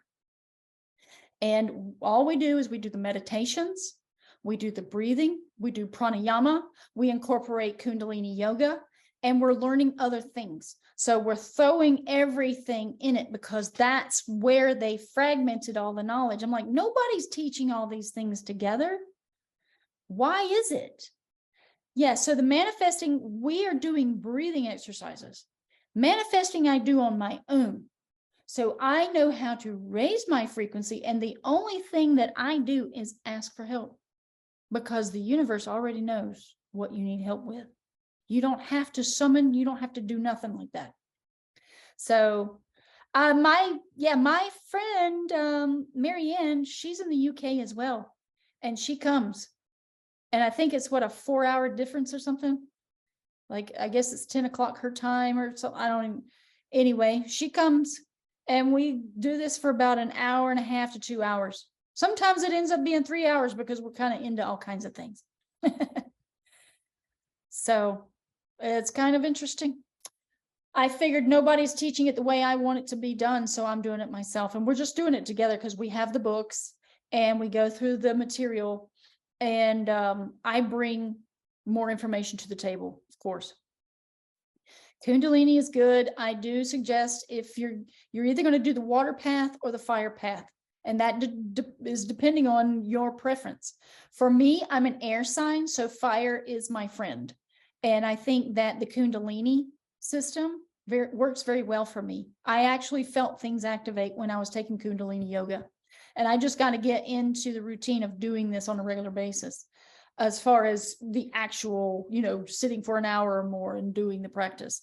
But the other path, if you're like a yin principle, like earth or water, then I would suggest the Tao way would be the water pathway, which is where you're bringing it down from above and the water is coming inside you and it's connecting you with love and all of that. But the fire is the active principle, and it works very well with my air sign, is all I know. So this is just my own observation. Gemini is air, yes. Gemini and Libra will be the other 2 air signs, because I'm Aquarius. So, but yeah, I think it may, resonate in different areas with people. I don't know. I mean, you could certainly try the Tao way, but for me, I know that the Kundalini it definitely was lighting up my fire on the inside. But if you work with all of that breath work, because that's really all Kundalini is about, is moving the energies, awakening the serpent inside of you by moving the energies clockwise and counterclockwise. You're pushing and pulling the energy inside of you. And you're activating all of your organs to work together. And that spinal column is pyramid shaped for a reason. So, you're thinking about, look, you are the measure of the universe, the one voice system. Man is the measure of the universe. So activating everything, putting all that light inside of you, by bringing it in through the Akasha principle of breath, bringing it in the prana, and then illuminating the fire within that then resonates with the earth, the material body, and then the water that is in your blood and all your organs. It's all of the 4 elements. This is the part that Kundalini doesn't teach. They only teach in this country. They don't connect everything. And that's where I have a problem. So Hatha yoga, for example, is actually supposed to be more of the meditation and the focus and focusing on the breath. But they don't teach you that. They teach you it's more just for exercise. It's just for the physical. No, all of this stuff is about mind, body, energy. And when you know this and you can start to think and integrate these thoughts and what it's doing for you on those 3 levels, then you know what you're doing, and you know that the air principle is going to be just as important as the fire principle, which is the active principle, you know, yang, bringing in the yang activeness. And then the water and earth are also going to be very important because that's the physical body and the water that's inside of you and the water that's outside of you. So you're bringing all of this stuff and integrating all of the 4 elements and then activating it, because as above, so below, as within, so without. And, you know, that's where we work with our spirit magic. That's what that is, all of it. There is no magic. It's you, it's your spirit. And that's what the church tried to do, was disconnect us from our divinity and our true power, which is the sound frequency. And together, when we actually band together, which I would love to do, which is why I want to join the Druids, is because when you band together, your frequencies are now amplified in number. And if you're toning, you have the men toning a specific way and the women toning a specific way. Guess what? Wow, more light. Very important. This is why I explode on the inside. I'm like, if only I had a louder voice, a higher platform to express myself to more people, to get them to see. That's all I want to do. Just drop the little hints. You know, here's some little fragments of what I've found, and look at how important we truly are. You know, this is where it is. It's like, oh my gosh, this is the foundations of all reality. And this is what the serpent's trying to keep us from. The serpent is the one who can't ascend. So what do? They turn other people into serpents that then attack you with their words and their thoughts, and they're hissing at you and they're trying to bite you. And yeah. So it's us. It's all about us. It's about the people who actually are thinking at this level that have to come together in unison and go, okay, this is what we're doing. And I'll tell you one thing that I noticed with this whole Zoom thing, it will not record the highest frequency of sound that you can emit with your voice. I can try to do an example right here. Now I can get really high and I can blast some ears. So here's how it goes. You start toning with your voice. You just start going like this. And I'm going to go all the way up to the highest pitch that I can. See if you can hear it, because my Zoom will not record it. I've tried this in some of my Zoom lessons and stuff, and people are like, I didn't hear anything. I'm like, what? It's not recording me because it can't reach the higher frequencies, which I was like, aha. Guess what? That's how we're going to leave all of this deception behind, is we are going to escalate in higher frequencies beyond the reach and capability of even the artificial intelligence. So this is going to be the key to fighting them at the end of Aquarius. Okay, so here we go. I'm going to give you all a little sample. Now, this is me. I'm not some sort of opera singer or anything, but I do okay, especially now that I can breathe. And I'll tell you about that in a minute. So here we go.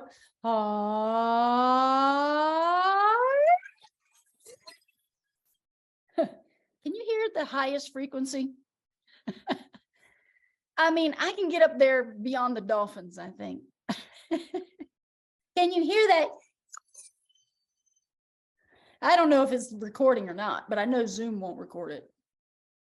So I don't know. Anyway, whether you can hear it or not, it's going to be interesting to go back through this and see if it's actually there. Yeah, Zoom does not record that for some reason. Okay, so you can hear. Okay, good. Well, I hope so, but I still think some of these high frequency things are what's going to do away with the robots. So just keep that in mind. We're going to have some sort of tool that can high frequency them and blast them out of the creation. A little bit. Okay, well, it's all right. It doesn't pick it up most of the time because this is of a lower frequency. This dominion that they are pulling people into is sucking them in. It can't handle the higher frequencies. So it is out of its range of control. That's what I noticed. And I was like, oh, you have animal ears. That's fun. I want animal ears. I want to be able to hear the most quiet things. Oh yeah, sound is energy. Your sound is actually light energy, though. You just don't know it. We've never been taught all this stuff. But if you look into science, this is where my nerdy brain is incorporating everything. I'll just look at everything. In science, they were experimenting with sound and creating bubbles, air bubbles under the water. Have you guys seen this? Where they make sound bubbles. And when it pops, it emits light. It goes pop, and it's like a little flash of light. And they're like, that's curious. And I'm just going, why is it that science can't just say, look, there's this thing called the ether, and it works with light, and light is actually sound. They can't really, they can't really tell us. Because I think it's our discovery, really, because otherwise you're just following a story. So that's why I have my channel, I guess, is that I see all these different pieces and I go, oh my gosh, don't follow the story anymore, guys. Look at what I found. Look, you take this piece and put this piece here and here and here. Here's the puzzle.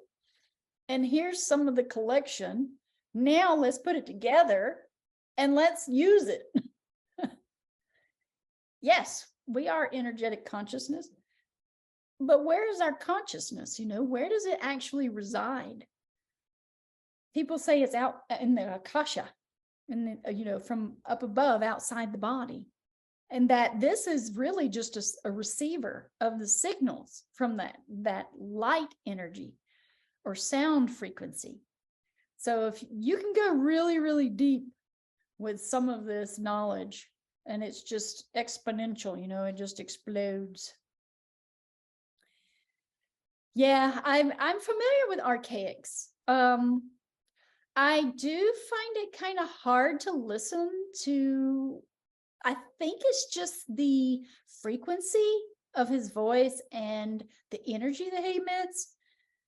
I get it. He's done a lot of research and stuff, but it doesn't resonate for me to watch it continually, but I can respect what he does. So that's the only thing about me. And I am who I am. And, there's people that can't watch me, and that's fine. We each have our place in the world, right? Because we're here. So, and I'm just here is all I got to say. That's all I am. I exist. And that's where I am. That's my life in a nutshell. Yeah, the men love archaics, I do have to say. And because he's a dude's dude, Aggressive, I don't even know if it's that. Maybe he's gruff, he's kind of gruff in his delivery, and his voice is deep and rough. And I'm more lighthearted, and I can listen to philosophers, and I can listen to other things of intellect, and I don't have anything against archaics. I've had some of my subscribers actually try to, recommend my channel when he was asking for suggestions. There were like 3 people that suggested my channel in one of his chats when he was asking for people to interview. I thought that was like, what are we going to talk about? I don't know what I would talk about with him, but hey, I can talk about just about anything. You want to talk about, the dirt outside, we can talk about that. Oh, listen, by the way, Rex, I just heard from Rex today. I'm going to be on Rex's show again on the 25th. Put it on your calendar. It's going to be May 25th at 12 p.m. noon Eastern Standard Time and 10 a.m. his time. So that would be Mountain Time. So just so you know. Yeah, feminine and masculine. Yeah, well, like I said, I don't have anything against archaics. I've heard about his past and all that, going to prison and beating up his girlfriend or something. And honestly, just so you know, I suspect entities with a lot of this stuff that's inside of people. I do. I've done a lot of research and a lot of homework, and because I practice hypnosis, and not regularly, which I think I'm going to promote real soon as a regular thing. I certainly do take, people who want to have hypnosis. I take them and do them on Zoom if they're in some other part of the country. But I just haven't been advertising because I've never tried to push my, modalities onto people. But I will soon, I think, because that's all I have that's sustaining me right now is my things that I've learned, which is art and psychology. So I have different things, and I have some interesting ideas, and I'm writing some books. So, he's not guilty. I have no idea. I will not speculate, on someone else's, life and their experiences. I have no idea. I haven't lived their life, so I'm not going to speculate. But like I said, I would be willing to talk to him at any time. I'll talk to just about anybody. And I'm going to have a very interesting guest here soon, quite possibly. Maybe some of my people won't agree with this person, but I'm going to go ahead and give you a forewarning that I had a conversation with someone that I met at an event this past week that I was invited to. And I found this person very interesting and out of the ordinary. So I approached this person and just asked them if they were an artist because I wanted to find out more. I was curious about who they were. And they opened up to me and told me their story. And I was very curious about this. It's a whole situation where someone has chosen a path of transgenderism and fully transformed to be a woman, but has totally regretted it. So I thought that was a very interesting perspective, and I respect people and who they are on their journey. I've learned some things about this dynamic, and that a lot of it could be of the shadow aspect of our world. So if I have that conversation in the future, it will be on my channel. I will have an interview here, and they will put the interview on their channel as well. So, this is just, I'm open to talking to people as long as it can be a professional manner. Not a whole lot of chaos. Can't handle too much chaos. Thank you. Thanks, Sin. She's like, you're great with your hypnosis. Listen, I'm not someone who toots my own horn, basically. I'm not about standing up and going, hey guys, look at me, look at how great I am. I'm not that person. I'm not a boaster. I'm not that. But what I love to do is share knowledge, and let's expand, let's share the knowledge openly, and let's expand our own awareness and try to raise everybody else up to at least thinking and being curious, that kind of stuff. So God of transformation. Yeah, Janice. So Janice, that's that two-faced person. Oh, yeah. I mean, like I said, Steve, I don't know. Yeah. Oh, that's okay. We'll see you next time. If you have to go, that's fine. I know it's 9:30 here, so I can imagine it's probably getting late other places around the world, or early, depending on where you are. But yeah, but Steve, I won't speculate about Archaics and his whole history. I don't know. I mean, where's the proof of anything? Where's the proof of anything I say? All I know is I'm following my own inner wisdom that comes about, and then all of the pieces, the fragments that I can put together that go, oh my gosh, aha, what is this? What can we do with this? That's kind of what I do. Thank you, Cynthia. Oh, she's so sweet. She's my friend. We're going to a meeting tomorrow about this whole cryptocurrency thing. So if I have anything else to share, I'll definitely be announcing it again on my channel to let you guys know what I find out, if it's anything of value. It is important right now to know that there are two foundations out here that are rising, and one is centralized and one is decentralized. That's the main take from my video today. Yeah, so, well, that's good. Well, thank you so much for that, Steve, for trusting me. I mean, I can only present what I find, and whether it's factual or not, sometimes I can prove it and sometimes I can't. I can only speak from my own perspective, and that's pretty much how everybody else can do in this existence, is to try to be as honest as possible with the knowledge that is presented to them and any evidence as such. Yeah. Yeah, I'm always listening to my heart now. And believe me, I am steadfast in everything. And I know myself. Oh, you're sweet. Thank you. Yeah, we're good friends. Happy Feet's my good friend. So we're going to hang out tomorrow. It's going to be fun. We'll probably be singing in the car on the way to Atlanta to go to this meeting. Yeah, the XRP. So XRP, I'll say this, it is gold backed, or at least it was. And XRP was tied to Visa. I'm not sure if it's tied to the BRICS pay, though. That's going to be the key factor, I think, is to find out what BRICS pay is going to be all about. Because just the symbolism alone means that it's of the light. Anything rainbow is going to be light, guys. They try to subvert it. They try to make us think, oh my gosh, that's tied to the LBGTQFG, community. It's not. It's us. And if you just go inside and then start really learning and grounding yourself on the spiritual path of knowledge, of true foundational knowledge, like of the stars and the stars inside of you, there is a book. And if you don't have it, I do suggest it heavily. It is a book that's called The Light of Egypt. And it has the entire zodiac that is attached to the human body on the cover. It's like a black covered book. I don't have the author's name. But good night.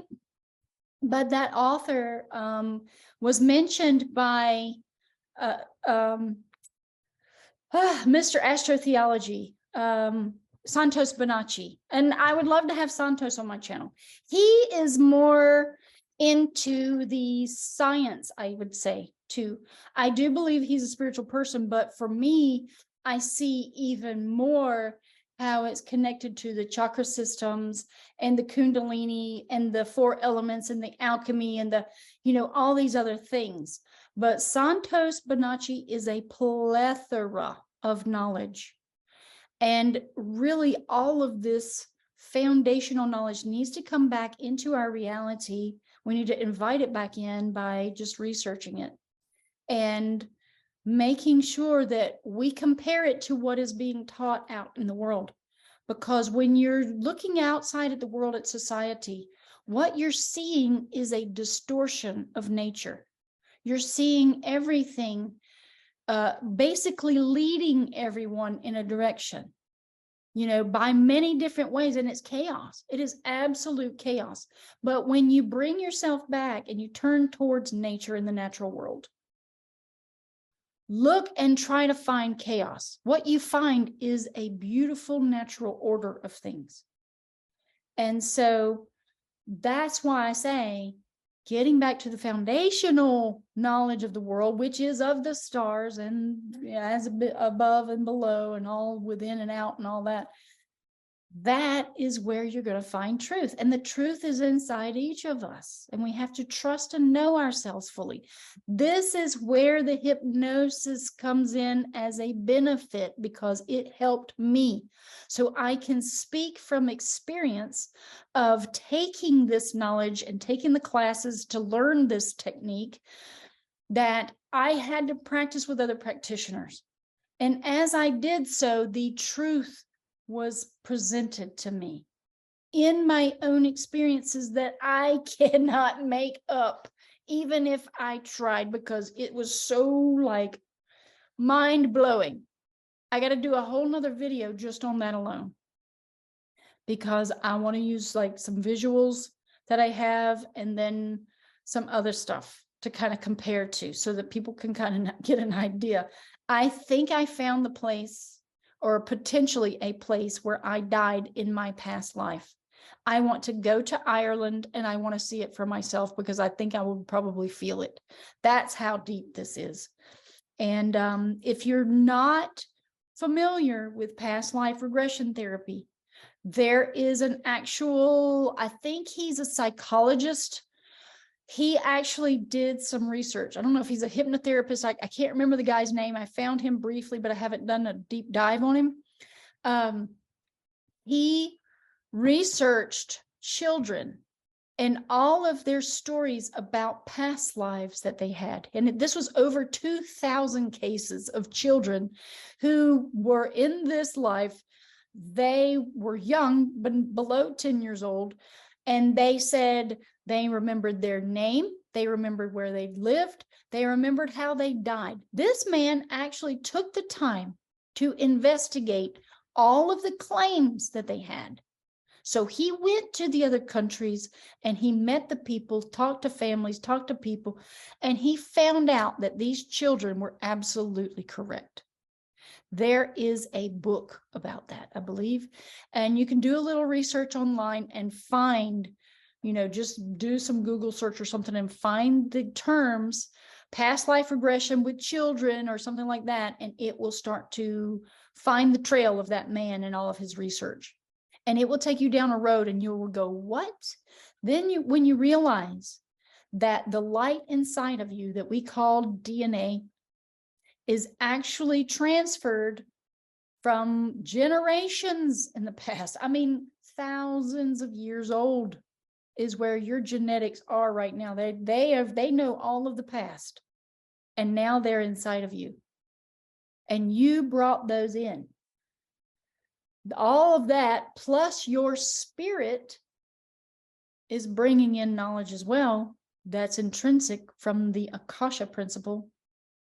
All of that combined, you can tap into other experiences that your consciousness has been a part of. And that is where the past life therapy comes in. So I do that work. And, it's something you can talk to everybody that I've done it to. Everybody has a positive experience because it reveals things to you. And for me, it revealed a lot, and it really helped me to connect to my divine essence and presence. And now I can just go within, ask questions. I know the feelings because it's of the heart. And you can ask questions of your higher self or the higher aspect of yourself, and things will just come. Yeah, what is true for one is true for all. Yeah, because really everything is thought, right? All is thoth or thought. So, yeah, we're all just part of this whole experience. Slow and tactile and tangible right now, but it's going to shift once we leave. Yes, you get rid of anxiety. This is what you do. So when you're in this experience, you are releasing all of the things of the past, basically. You're releasing traumas, you're releasing anxiety, you're releasing fear, doubt, all of these things. Sometimes they're released instantaneously, and sometimes it's a process where it starts to just go away. Like it just starts, it's like opening up a dam of energy that has blocked you. Because the body holds all of these different memories inside the cells. That's why the water is so important. It's important to start singing to your cells, to start singing to your environment, releasing some of the blockages. Because in this life and in all the other lives, you've brought those traumas in. Like I had past trauma that was actually manifesting in this lifetime. That from that past life, I, suffered so greatly that it emerged throughout my childhood and my younger years. And I didn't recognize it until I got older and I took this hypnosis and I started learning about spirituality. And I was like, oh my gosh, that was from that past life. And yes, it's gone now. Like that is no more. So it just releases. Yeah, so the attachments are these part of the energies that you have inside of you. And you forgive yourself. You take trauma, you take pain, all of the emotions, the mood is why we have the moon, the emotions. Those are frequencies. And based on your experiences, Your frequency dial is going up or down, on your radio, which is your body. Body's just a radio, and you dial on the stations. And it stores the memories throughout the cells in the body with the water and the bones. In Marcel Vogel's work, he researched to the point where he said your bones are crystalline and they hold the memories of the past. So it only made sense to me. I'm like, crystal is water. Crystal can be solid, liquid, gas. It's not gas, it's ether. And then, it's part of us. This whole dynamic, this whole construct is crystalline in nature, but we haven't gotten that far yet. Our voice is light shining through crystals. That's what the tetragrammaton is. Tetragrammaton matrix. You can't get away from the matrix until you pass from this existence. That's the only way. There's no moon matrix and all this stuff. It's all a part of the whole construct. So that's the part that we have to comprehend. Yes, we go through the sphere of the moon. We come up and down. And this is all from Aristotle and Plato, and even Dante made a Divine Comedy with the diagram where you're coming through all the different spheres. And NASA has taken that whole narrative and said spheres.